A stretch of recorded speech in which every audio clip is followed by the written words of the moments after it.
Hey, this is John Carlos, and I'm here with a look at the Star Wars Black Series action figures of Rey and BB-8. Here's a little zoom in on the back of the packaging so you just see what's written on the back there.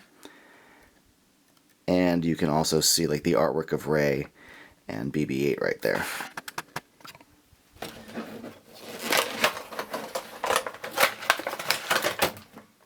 For years and years and years and years, Hasbro could not make a figure that looks like Carrie Fisher. And it's nice to see they're carrying that tradition along with other female characters because this looks nothing like Daisy Ridley. If we go in for a closer look at her head, you can see that the likeness is lacking. Yet they can still do decent like Mark Hamill and John Boyega and like Harrison Ford, but this, I'm just not seeing it. I don't know what it is with female characters, but that's happening again. Now, beyond that complaint though, this is a pretty solid figure. They did a great job sculpting her outfit, which I like is kind of what I consider to be the very traditional looking like Star Wars sand planet kind of outfit.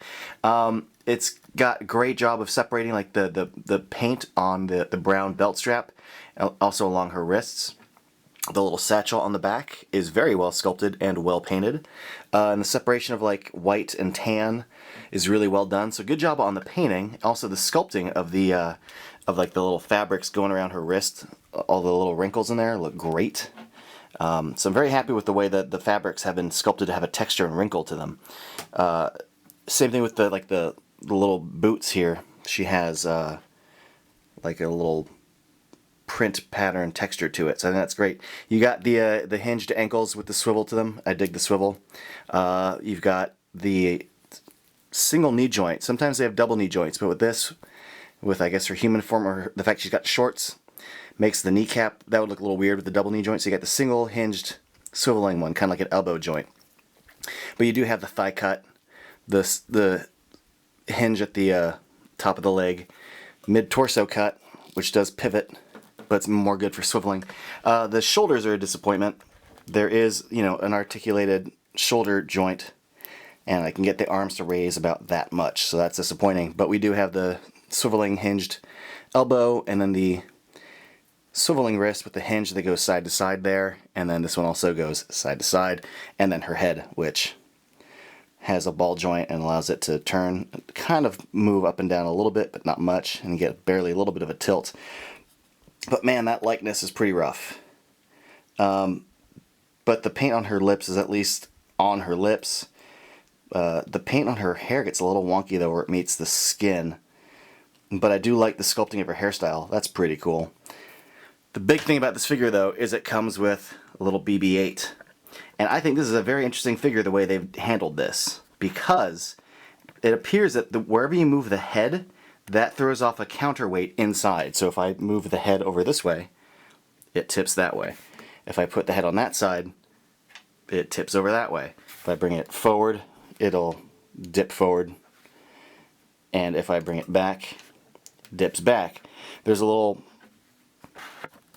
opening right there, and it can just sort of swivel around in there, which also just looks cool on its own, but allows you to, if you just position the head right in the center, BB-8 just kind of stands upright right in the center. And I dig that. That's a good balancing act for a ball figure. I figured this would come with a stand to support it. And when I saw that it didn't come with a stand, I was like, oh, what the hell?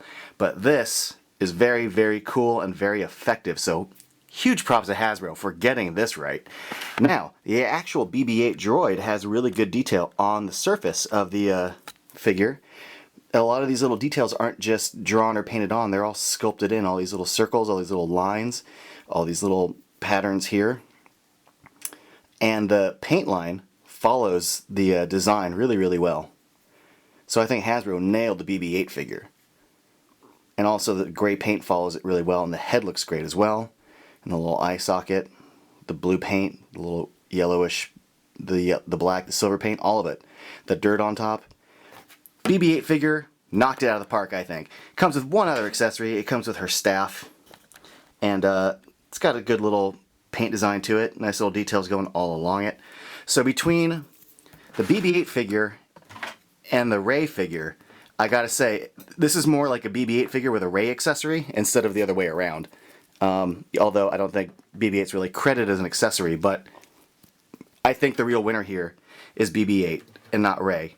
Her outfit looks great. If they fixed her head and made her look more like Daisy Ridley, I think we'd be in business. But as it stands, like there's one real winner in this set here, and that's BB-8. Thanks for watching.